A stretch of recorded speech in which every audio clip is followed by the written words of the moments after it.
Welcome back to Spine and Sports Therapy, Kingwood. This is your one-stop shop for injury prevention, for sports medicine. Today we're going to be going over a stretch for the Glute Max muscle.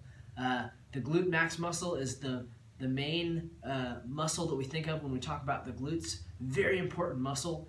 It is both a stabilizing muscle and a prime mover muscle.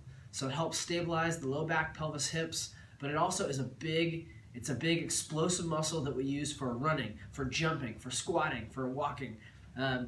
Any sort of athletic movement, the glutes are a big mover.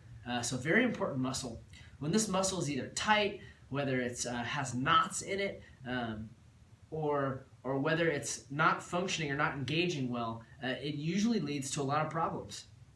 It's a common underlying culprit, if you will, for things like back pain, hip pain, knee pain, foot pain, heel pain. Like I said, if it's tight or not working right, it can lead to a whole slew of those different types of chronic pains and conditions and injuries. So keeping it healthy, keeping it mobile, elastic, and moving well is very important.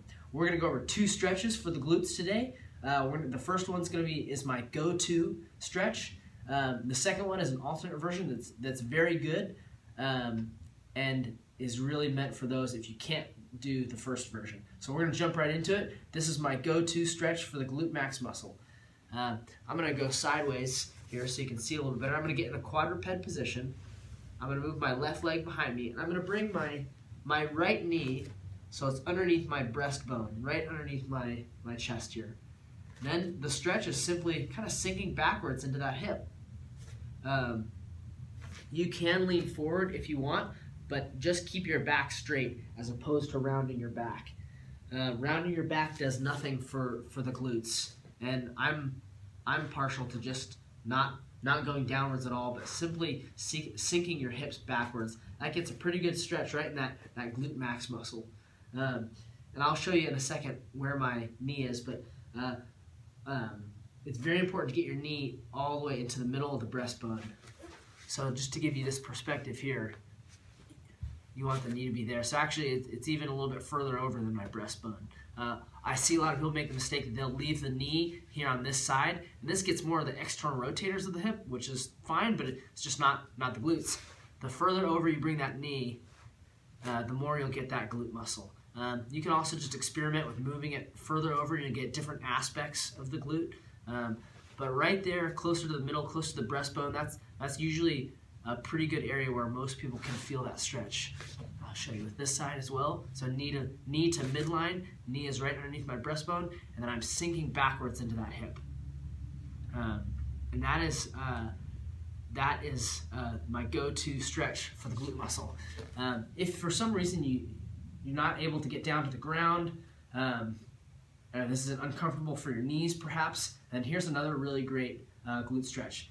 You can do this on your bed, or any way you lay down on your back, you grab your knee, you loop your hand right underneath your shin bone, underneath your knee, and you bring your knee towards your opposite shoulder. I'll show this from this way as well.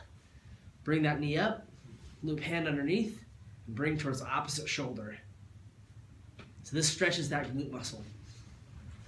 I like the first version a little bit better because you don't need to use your muscles. You're simply letting gravity and your body weight do the work to get the stretch. Anytime you can relax and and experience a passive stretch, it's better. The second version, you have to use your arm muscles to pull your hip upwards to get that stretch in the glutes, which is perfectly fine if you need to. If you can't get on the ground, if your knees or hips maybe aren't able to bend in these positions, then that second version is perfectly fine. Again, you should feel it right in the back of the glute muscle. You shouldn't feel it in the front of the hip. If you feel pinching in the front of the hip, there may be some tightness in your hip flexor. You may have to address that before you can even get to these glute muscles. But that's it for today. Thanks so much for tuning on.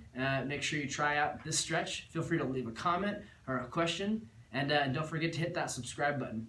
All right, all, have a great rest of your day. Adios.